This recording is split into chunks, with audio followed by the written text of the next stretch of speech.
Boker Tov, Givrin. Boker Tov. Ma Shlomkim. Wow, I heard some Tov Meods there. Getting good variety, but I didn't hear anyone say Ra or Ra Meod, so I guess we're doing real well now. What we want to do today is to make certain that we review for the coming exam. And this will help us to review some of the major points, major issues that we have over these past chapters since we started back on chapter 20 at the beginning of this semester. And your exam is going to cover chapters 20 through 25. So before I turn to those specific chapters in our textbook, let's take a look at a few of the issues that we've covered that you need to have clarified in your minds in preparation for this exam. First of all, let's talk about the kinds of verbs that exist in classical Hebrew or biblical Hebrew. We have stative verbs, we have fientives, we have transitives, and we have intransitives. Now, when we talk about these, stative means that it is a verb describing a state or condition. It is a state of being. It describes a state or condition. That is the stative verb. An example, male. Male means he is full, he was full, or he will be full. All three tenses are possible. All tenses and tense situations, time situations, are determined by context. So you can translate it in all three tenses. He is full, he was full, he will be full. But notice that some form of the verb be is being utilized in order to translate it. The third person present is, the third person past was, the third person future will be are used in the translation. It's not he filled, because that would not be stative. He filled is an active. All right? So he is full. And in your lexicon, it's generally translated or given as a gloss, be full. Be full. That indicates that it is a stative verb. It is a state of being. Now, the fientive is a verb that describes action. It is a verb of doing, not being. And an example of this is ra'inu. Ra'inu, we saw, because it's a cal, perfect, first, common, plural, from ra'ah, resh, aleph, hey. And as we mentioned before, verbs that end in a hey in their root. Often the hey disappears. Sometimes it occurs as a yod, as you see here. This is not a hiphil. We know it's not a hiphil, number one, because there's no hey on the beginning.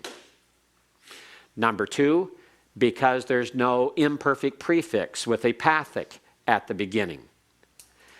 Because there's no meme with a pathic at the beginning to indicate a participle.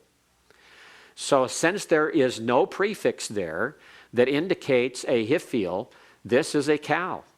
And that yod is just what the hey has become on the end. It is resh, aleph, hey. He saw is the root form of this word. It is a first common plural. The nu suffix tells you that. The nu is not a pronominal suffix because there's no dagish in that nun.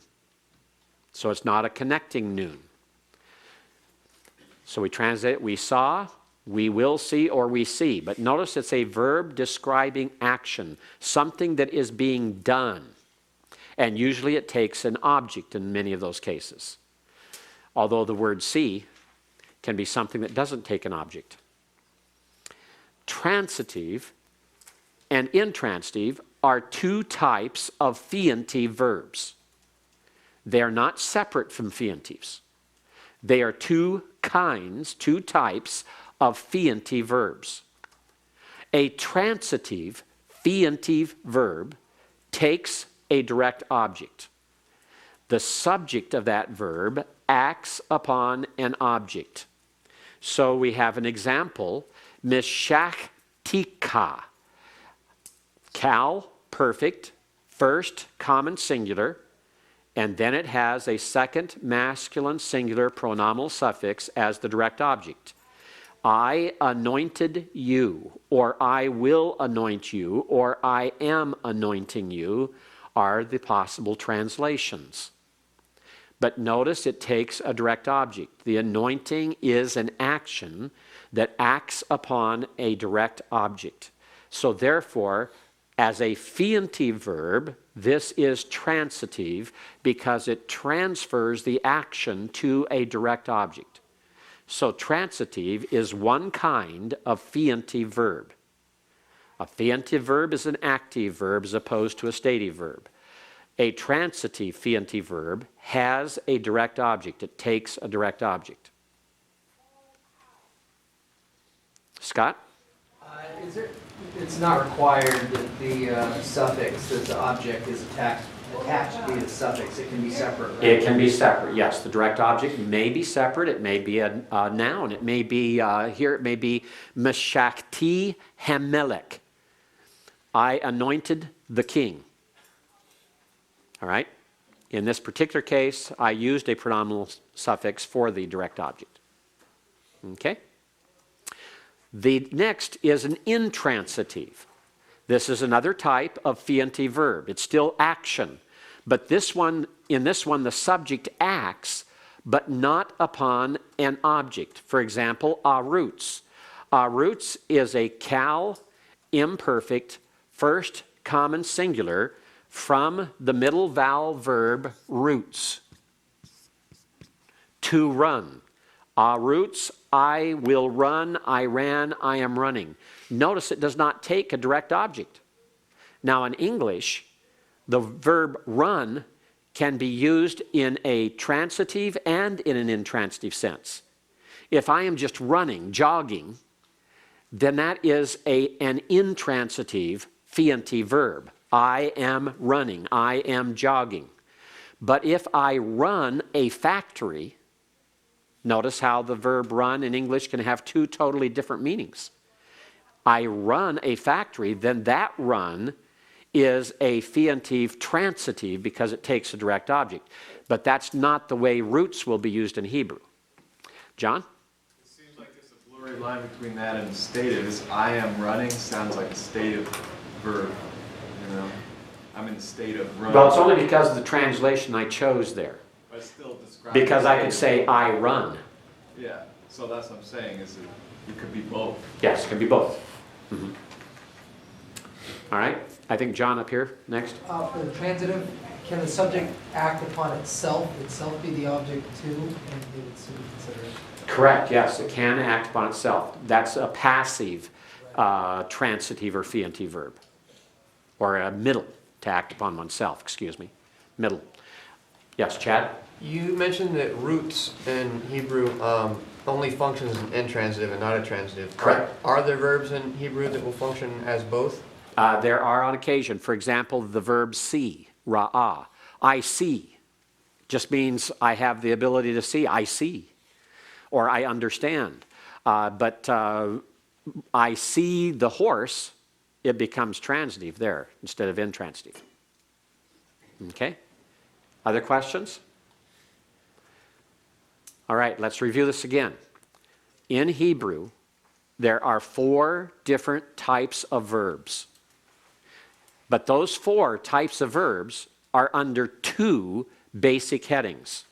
One is stative, one is fientive. Those are the 2 basic headings. Under the fientive, we have 2 subcategories. Those subcategories are transitive and intransitive. A stative verb is a verb that describes a state or condition. It's a state of being. A fientive verb is an active verb. It's a verb describing action or doing. And there are 2 kinds of fientive verbs. Transitive, which takes a direct object, and intransitive that does not take a direct object. Okay? Everyone clear? So 4 terms to remember that describe verbs. You'll have these described in various ways in different grammars and syntaxes, so you need to be aware of these terminologies. And it's better nowadays to use fientive rather than active. for talking about this type of verb. All right? Let's go further.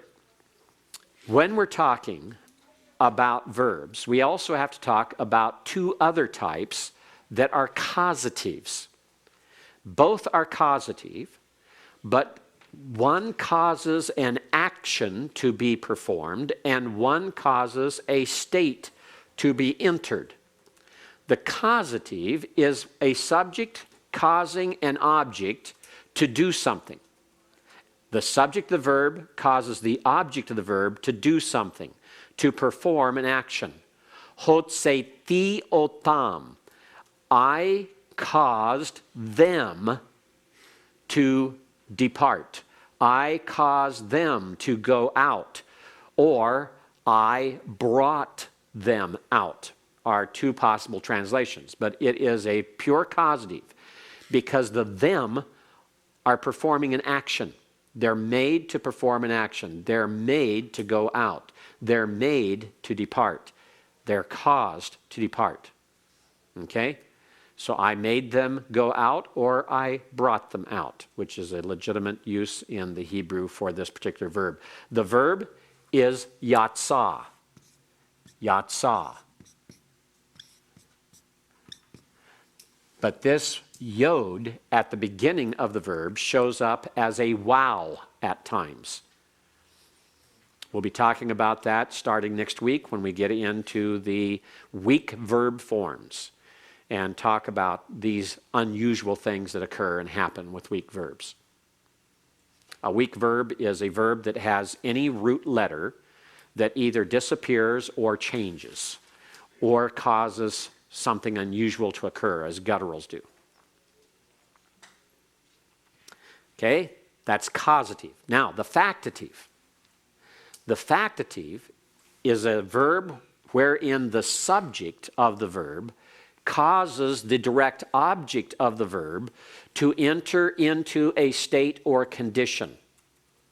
For example, kivadtani. Kivadta is a PL, perfect, second masculine singular.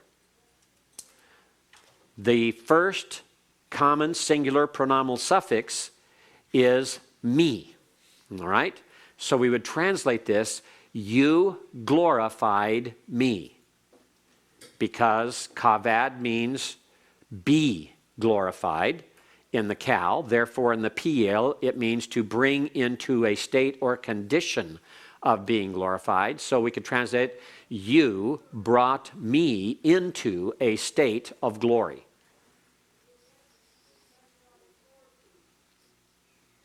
And we know that a verb is factative in the PL and pual if, in the lexicon, the cal is given as a stative verb.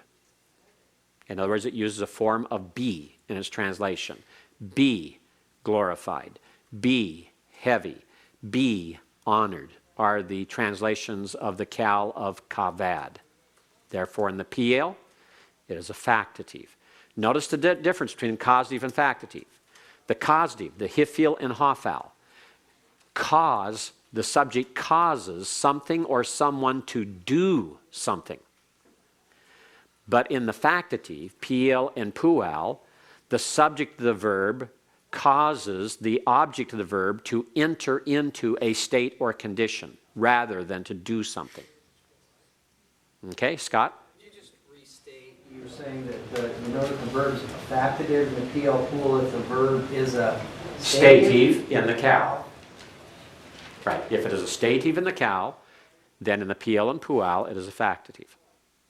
So the first thing you want to do, if you have a PL or pual verb, is to pick up the lexicon, look at it to see if the verb is used in the cal, and if it is used in the cal, is it used as a stative verb?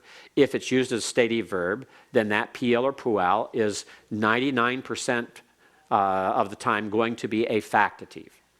Now, if you look at it and the cal is not a stative verb, then it will not be a factative in the PL and pual. Yes, Jeff? Use the lexicon on the exam? You can't use lexicon on the exam. When you need such things on the exam, it will be given to you if you do not already know it. Okay, there's some things we will assume you know. For example, on an exam, I will assume that every one of you understands this verb's meaning. One of the most significant, important theological concepts in the entire Old Testament. What does it mean, James Lee? He was holy. Notice he had to put was in there. What does that mean about that Cal then? It's a stative verb. Therefore, you know that if you find it in the PL, it's going to be factative. Okay?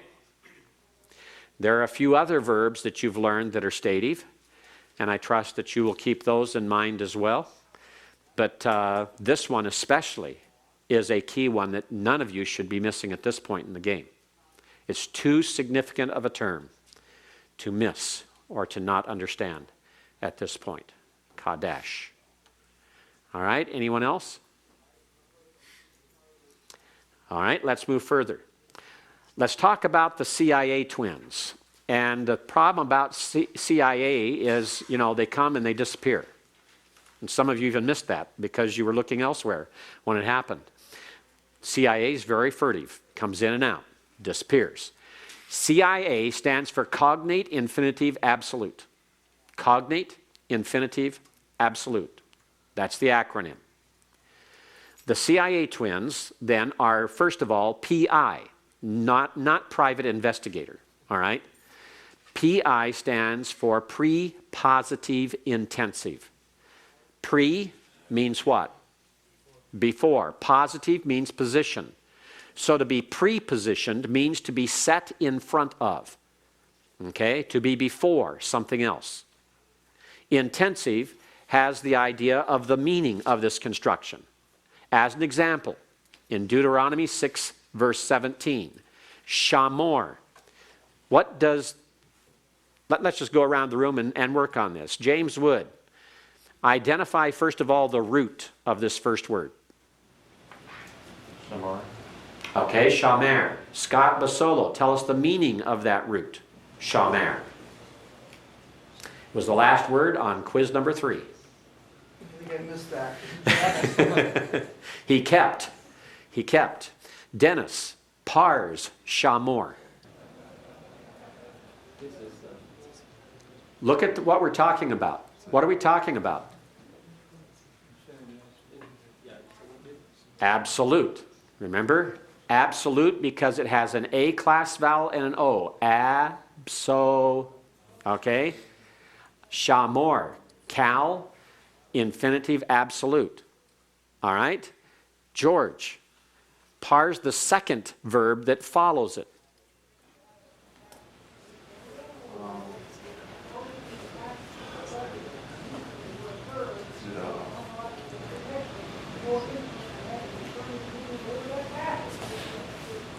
Jan? I think it's Cal imperfect. Okay, right so far. Cal imperfect. The noon might throw you. Ignore it. Third masculine plural. Second masculine plural. Notice the tau prefix. It's cal imperfect, second masculine plural from the same root. Since these two are from the same root, this is a cognate infinitive absolute construction. It's one of the CIA twins. And notice the infinitive absolute is positioned where? Before the other verb from the same root. It's prepositioned. Therefore, its meaning will be what? Intensive. Therefore, we translate this, indeed, you will keep the commandments, or you will certainly keep the commandments, or you will truly keep the commandments, eth mitzot, of Yahweh your God. All right? That's what we mean by intensive. It's the idea here you would use certainly or indeed or truly. It's an emphasis on that. You will, if you were speaking it, it would have that type of intonation. You definitely will. You certainly will. All right? You indeed will keep, or indeed you will keep the commandments of Yahweh your God. This is a pre-positive because the shamor as the infinitive absolute comes before the cognate form of the verb in what we call the finite form of the verb. The infinitive is infinite, okay? The finite forms, when we talk about finite forms of the verb, we're talking about perfects and imperfects. Perfects and imperfects, okay? Now, let's go to PC, the twin. PC stands for post-positive. What's post-positive mean? Positioned after. In other words, here, the infinitive absolute will be the second of the two cognate verbs. Cognate because they're both from the same root. Remember that 75% of all infinitive absolutes occur in these kinds of constructions, these two constructions. They occur with a cognate form of the finite verb. Okay? So this is post-positive. It goes after, and the meaning will be continuative.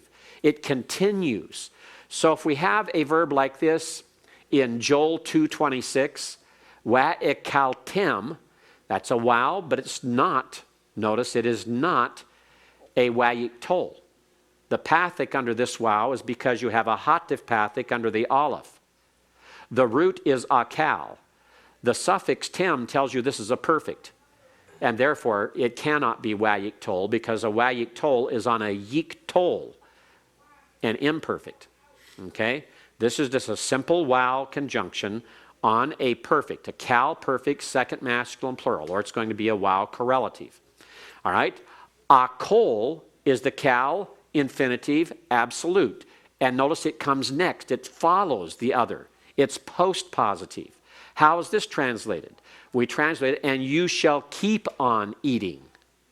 You shall keep on eating. Okay? Make certain you understand these two.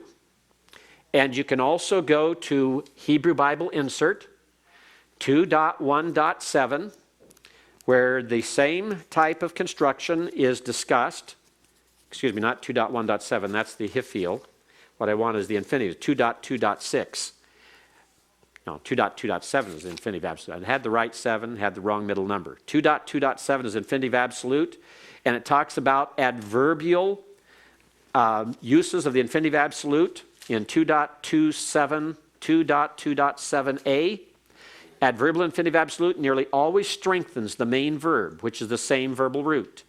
The nuance of this strengthening depends on the meaning of the verbal root, the context, and the conjugation. Shamor tishmrun et mitzot Yahweh Elohim. Just exactly the same thing we used. Be very careful, is the way he translates it. Be very careful. In other words, you shall indeed, you will keep the commandments. And then he gives an example, Numbers 23:11 for PC.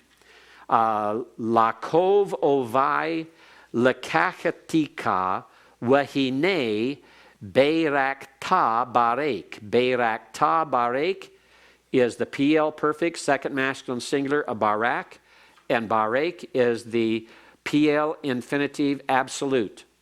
How is it translated?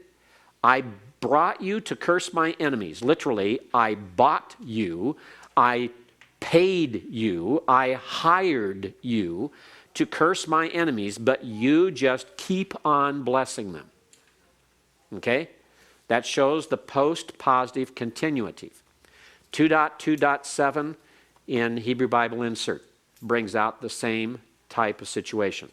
So make certain that you understand this. It's very important. It's also in your textbook, so you can go back and look at the infinitives and see how it's discussed there as well. Questions on this? Remember, the key is to remember the names. Pre-positive intensive and post-positive continuative. Pre-positive intensive. Everyone repeat that after me. Pre-positive intensive and post-positive continuative. Again, pre-positive intensive and post-positive continuative. And what are these categories of verbs called? Cognate, infinitive, absolute. Everyone? Cognate, infinitive, absolute. All right? Any questions? Scott? Means same root. They both be from the same root. Notice that Shamor and Tishmarun are both from Shamer. Ekaltem and Akol are from the same root, Akal. Okay, cognate means same root. So we just, when we see the two words right besides one another, we just have to figure out which one is first. That's right, you just have to determine the order. If the infinitive absolute follows, if it's second, if it's after, post-positive, it's continuative. If it's pre-positive, it's intensive. Okay? That's all you need to do, is watch for that, the word order. All right, let's go on then. Segolate nouns. We've talked about this a number of times, but it's something that you need to continue to be able to identify. I believe on your final exam last semester, we had a question where you were to circle segolate nouns. A number of you had significant problems here. Remember the pattern of vowels in segolate nouns. The primary pattern is segol, segol. That's why they're called segolate nouns, is because that primary pattern. An example would be the noun melech, king. That is a segolate noun. That's the easiest one to identify, all right? Because it fits the name, segolate. But keep in mind that sometimes, due to perhaps the use of a guttural, as in zera, because the pathic is given probably due to the ayin's influence, that is still a segolate noun because it is accented on the first of its two syllables. All right? Zera, like melech, is accent on its first syllable.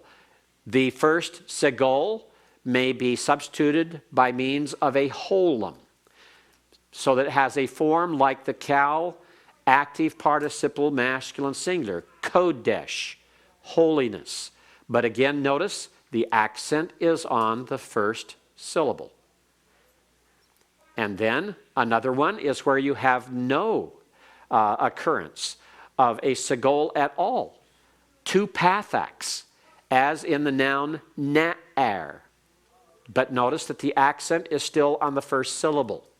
And here again, the ayin is probably responsible for the conversion into pathax instead of segols.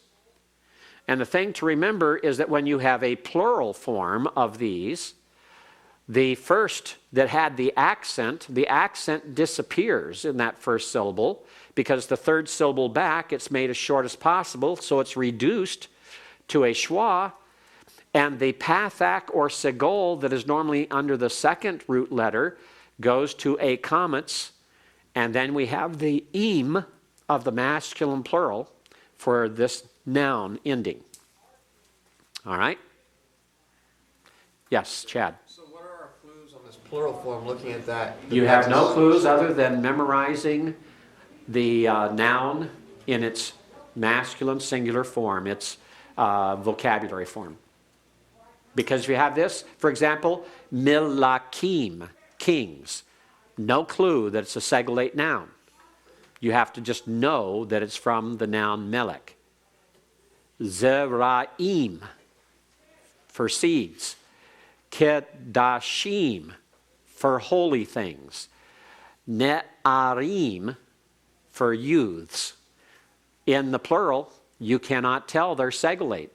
The only way you know they're segolate is by memorizing the vocabulary form, the singular word. Okay, John? Accented on the first syllable, is that almost always a dead giveaway that it's a segolate? When you have it in the singular form, that's the dead giveaway. Okay. Accented on the first syllable. Continuing our review, we want next to cover what is covered in chapter 20 of your textbook. Chapter 20 talks about the vowel consecutive and the vowel correlative verbs. You need to identify the distinct differences between these two types of verbs. First of all, vayishmor is the form of the vayitol. Another name of wayik tol is wow consecutive. Wow consecutive. The use is to show sequence. It is sequential relationship that is being talked about. Whether that sequence is chronological or logical, it is always sequential. And this is characteristic of Hebrew narrative. Hebrew narrative. So please be certain that you properly understand this. Make certain that you have this concept of sequence. Make certain that you understand that wayik tol is one name and wow consecutive is another name. But they are for the exact same verb. Wayik tol is just a transliteration of the form. It's just a transliteration as a name. Wow consecutive further identifies it with regard to its sequential force, because consecutive is the same thing as sequential. Those are synonyms. Okay? The other one is as in we-shamer. We-shamer is we-katal. That is the transliterated form of it, of the name. It is also known as wow correlative. It is called a wow correlative because it talks about a logical rather than a sequential relationship. And this type of verb is found primarily in prophetic passages. It's found in Hebrew prophecy. These two verb forms are the dominant word forms in such contexts, narrative and prophetic literature. You must understand the relationship. You must understand how they work. Now, did all of you get the handout that I gave out, I think on Tuesday, the revised wow correlative handout? Was everyone here for that? Is anyone who missed it? All right. That handout goes over that material for you, and I would just review that to help you better understand what's involved in the wow correlative, the second one. And the sequential is very easy to remember.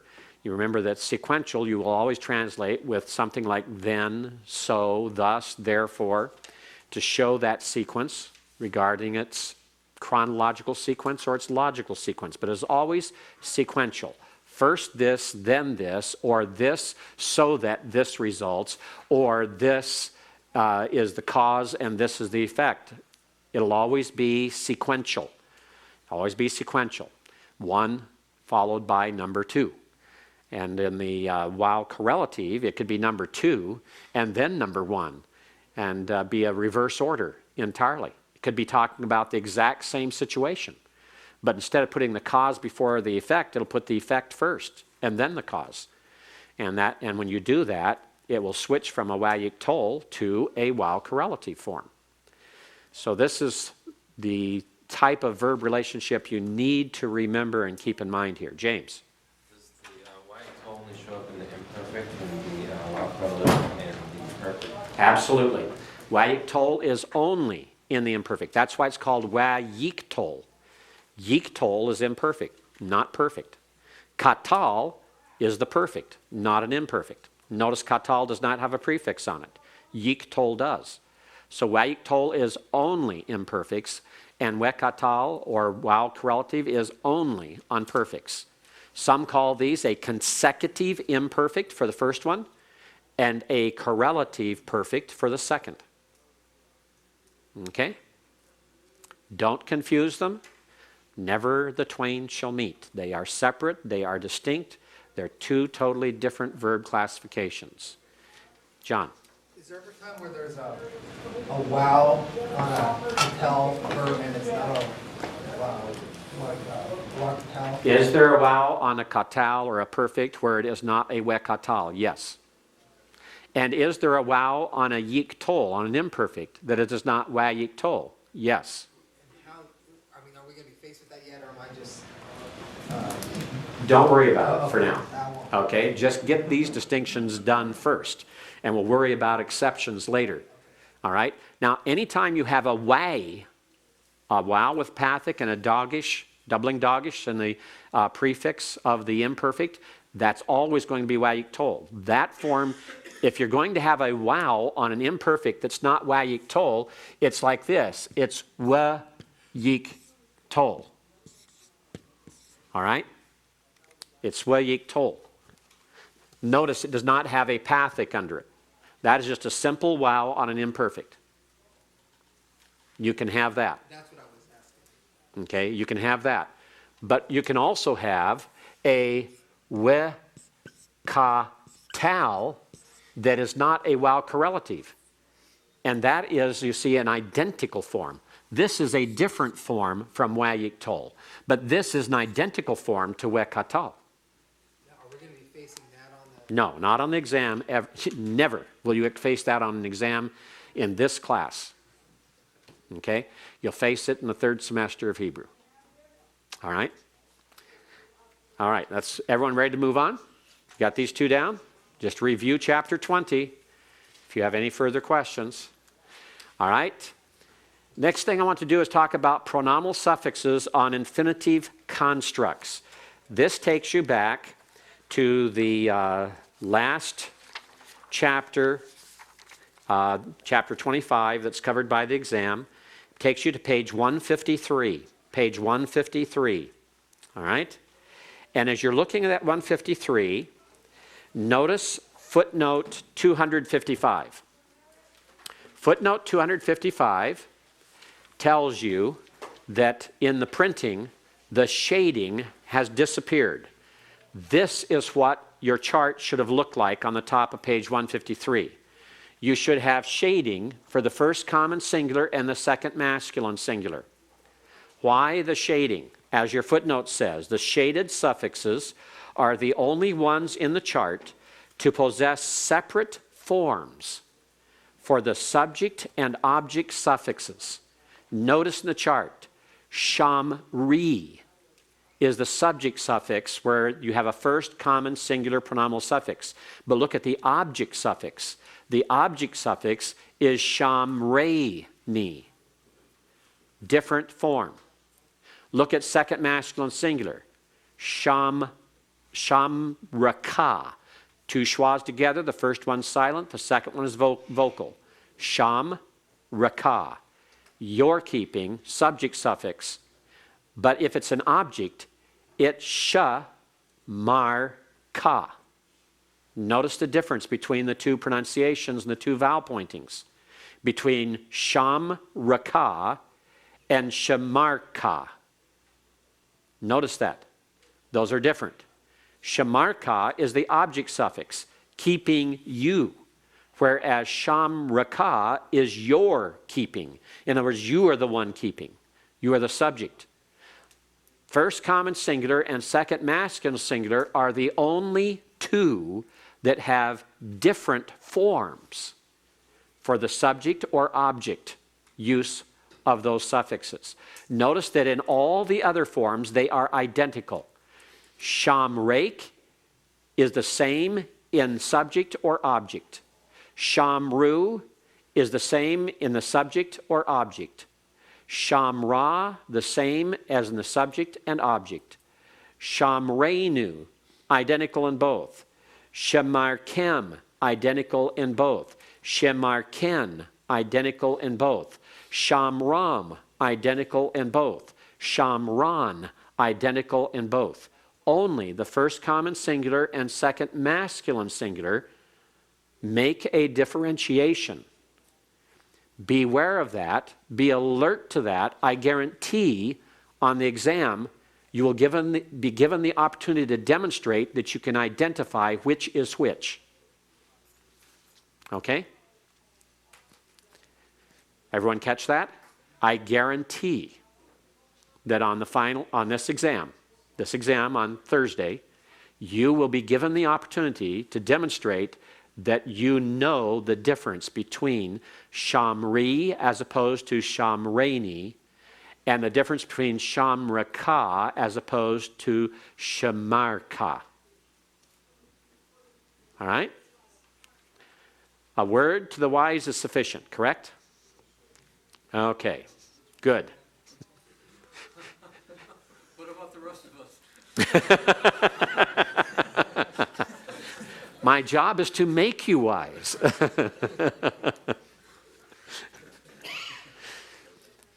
All right, so if if I were you, I'd use something to shade those two in my chart in the textbook so that you can make certain that that note matches. Some have used highlighting.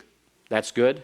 And I'd go down and take the highlighting and I'd highlight the word shaded in footnote 255, so you're reminded why that highlighting is there. But that helps you to note that those four are different. Okay? Now, what else on this exam? We've reviewed a number of things, but we haven't reviewed every single thing within these chapters. We've reviewed one thing that was in chapter 19, and that was segolate nouns. And I'm doing that because I want to make certain we're clear before we move on that one. Go over these review notes of what we've covered. Go over Genesis chapter 1, verses 1 through 9. That's as far as we've gotten in translating them in class. Make certain that in these first 9 verses of Genesis 1, you are able to translate. Okay? There will be at least 1 or 2 of those verses for you to translate on this exam. Eric? Therefore, should we memorize any vocabulary we don't know in those verses? Obviously, any vocabulary you don't know in those verses, you better have for the exam. Okay? Next, remember the second topic in chapter 20 was the nifal, not just the wayiktol and the wekatal verbs, the wow consecutive, wow correlative, but the nifal forms of the verbs. Make certain you can identify the nifal, that you can parse nifal perfects and nifal imperfects, that you know that the nifal imperfects have what? Nifal triangle. Make certain you understand how the forms work for the imperatives and for the infinitives. Remember, the hey with a hirik is used as a prefix in those. And remember the nifal participle? The only way to tell it from the nifal perfect, third masculine singular, is that it has a comments where the perfect has a pathak. Nifal is the perfect. Nifal is the participle, masculine singular. So remember that. Go back and take a look again. Make certain you can identify nifal verbs. Remember, in the imperfects, the noon is assimilated in the first letter of the root. Okay? PL and pual in chapter 21. Make certain you go back over them and what marks them and how to identify them.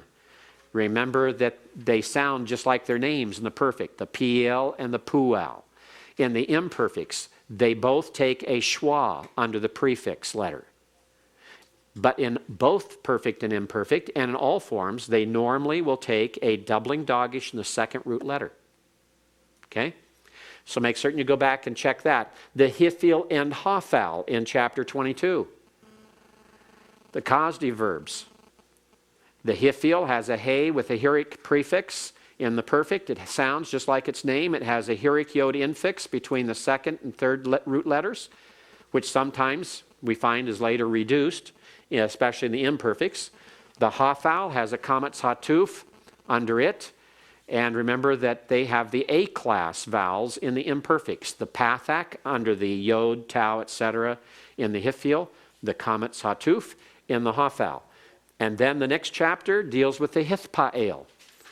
And go back and make certain you can recognize the hithpael. All of these verb forms are ones that are fair game for me to put onto the exam for you to parse, either by giving you root letters with it, so it's a real word, or by using boxes, as I've done in some of the prior exercises, where you've just been told, okay, identify, what would this be?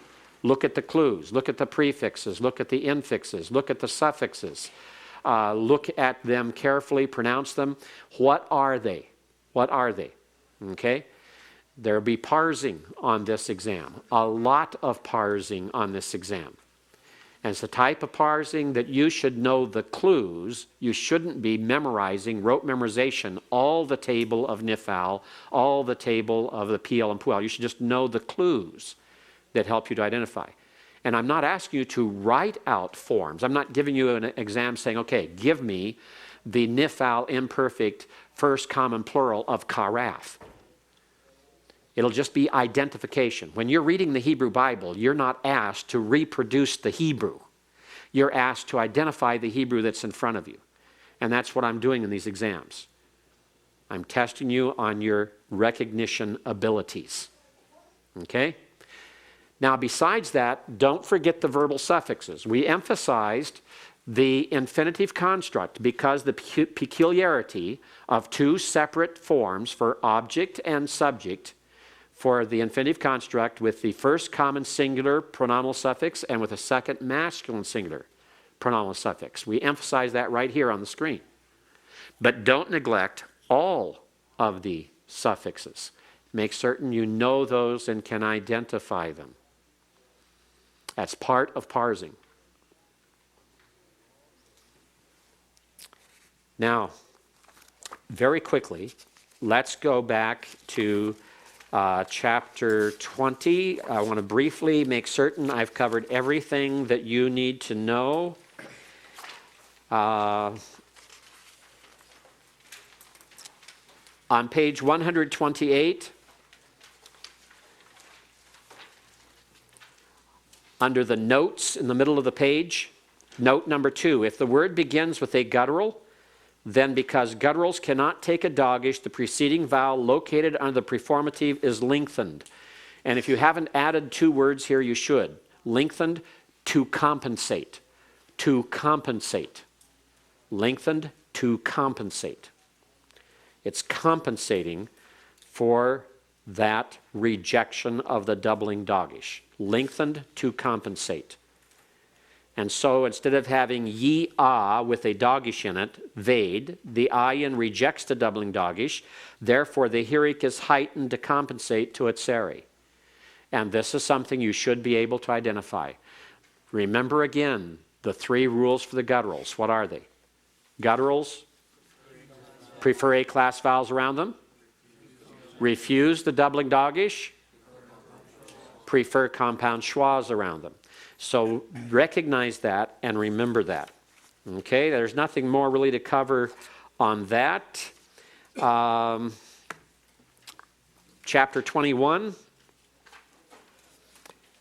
I had you insert on page 131, right underneath the exegetical insights box. I had you insert there about the static stative and the dynamic stative, right? Did you all get that inserted? So it reads here, haya is a stative verb, and then it is a verb of being as opposed to doing. Stative verbs consistently define a state of being or existence, parenthesis, equals static stative, end of parenthesis, by means of the perfect katal, and a state of becoming or happening, parenthesis, equals dynamic stative, end of parenthesis, by means of the imperfect yutol. So when you have a stative verb in the imperfect, what kind of stative is it? Stative verb in the imperfect is what kind of stative? Dynamic stative. All right, dynamic stative. If it's a stative verb in the perfect, what kind of stative is it? Static stative. All right, stative verb in the perfect is a static stative. Everyone, say it after me. A stative verb in the perfect is a static stative. And then the other is a stative verb in the imperfect is a dynamic stative. Everyone say it. A stative verb in the imperfect is a dynamic stative. And the difference in those is a static stative is a state of being. A dynamic stative is a stative of becoming. Okay? A state of becoming as opposed to a state of being.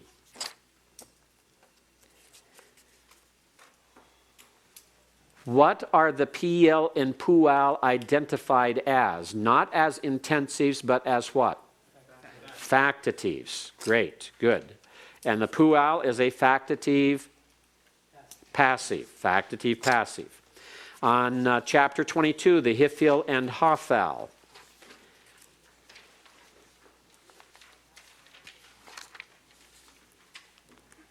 All right, I think everything is fine here. On page 140, the top of the page, the additional note. Occasionally, the long hirik, meaning the hirik yod, the infix between the second and the third root radicals, will change to the shorter tsere, such as in the hiphil imperative. This is the characteristic procedure when the hiphil imperfect receives the vowel consecutive as well. For example, yaktil becomes wayak tail. So the hirik yod becomes a tseri. That happens in imperatives. It happens in the vowel consecutive as well. All right? The wayik tol forms. Chapter 23 on the hithpael. One of the key notes here to remember is the additional notes on the bottom of page 142. When the first letter of the root is a sibilant, an S sound, like a zayin, a samik, a tzade, a sin, and a sheen. Remember, the tau in the hith or the yith is transposed. It changes places. We call it metathesis. And there's some examples given. And on the top of page 144, in the case of tzade, not only does the tzade exchange place with the tau, but the tau sometimes becomes a softer taith, as hitsayadnu becomes hitstayadnu. Notice the switching of places, but also the fact that tau becomes a taith. And when the first root letter is a dental is like daleth, taith, and tau. They're pronounced by putting the tongue behind the teeth, touching the teeth. And sometimes noon and zayin, the tau, the prefix, is assimilated. In such cases, recognition is greatly dependent on closely observing the pointing. For example, hith-taharu becomes hit-taharu. And that dogish in the taith is your biggest clue. All right? So be aware of that. I am probably not going to give you a case of the dental because it is just like going to the dentist. It's painful. Okay?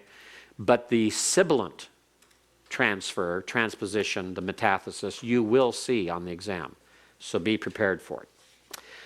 Chapter 24, the verbal suffixes for the perfect. I don't think there's anything more to be said there. The verbal suffixes for the imperfect on chapter 25, which also covers the verbal suffixes on the imperatives and on the infinitive construct, are sufficient. Remember, the infinitive absolute is infinitive absolute because it stands absolutely alone. So never is there a pronominal suffix on an infinitive absolute. But the infinitive construct is constructed with prefixes and suffixes. It takes prepositions as prefixes. It takes pronominal suffixes as suffixes. So that's why it's infinitive construct. The infinitive absolute stands absolutely alone. Therefore, there will not be any suffixes on infinitive absolutes. Everyone clear on that one? That makes a very good trick, true and false question, or just any kind of question to try to trip you up. All right? The infinitive absolute will not take a prefix preposition and will not take a pronominal suffix. It stands absolutely alone. What is the only thing that the infinitive absolute allows to be attached to it? The wow conjunction. The wow conjunction is the only thing it allows to be attached to it on the infinitive absolute. Any questions in the last 5 minutes as to this exam? The exam will take a full hour. George? We spend a lot of time memorizing our previous vocabulary. No, I would go over vocabulary in chapters 20 through 25, just to review that. Just review your 4 vocabulary quizzes. Actually, I have your 4th one up here, but you've gone over it, and it's most recent and freshest in your mind. So don't neglect chapters 24 and 25 vocabulary. But review your vocabulary quizzes. Review the vocabulary at the end of each of the chapters in 20 through 25. All right? If there is any vocabulary included in the exam for translation that I would say is unusual, is brand new to you, I will give you a supplementary vocabulary in the exam itself to help you out on those. I'm not going to expect you to come up with it. Now, in this exam, we're not having an exercise on the use of a lexicon. for exam number 2, there will be an exercise on using the lexicon. You'll bring your holiday lexicon with you to class for exam number 2. But exam number 1, we're not doing that. Okay? We're just trying to finish up with all the strong verb and all the grammar things. You realize that as of now, you have covered all of the basic grammar of Biblical Hebrew. The only thing we need to do now is talk about the surprises and exceptions in verb forms, the weak verb forms. And we'll spend a lot of time on that. And we're just going to build on translation. Translate, translate, translate, translate. Build vocabulary by repetition, by force of repetition, translating things over and over and over again. And then trying to get more into the details of usage to prepare you for introduction to Hebrew exegesis. But that's about it. We've covered a lot of these things.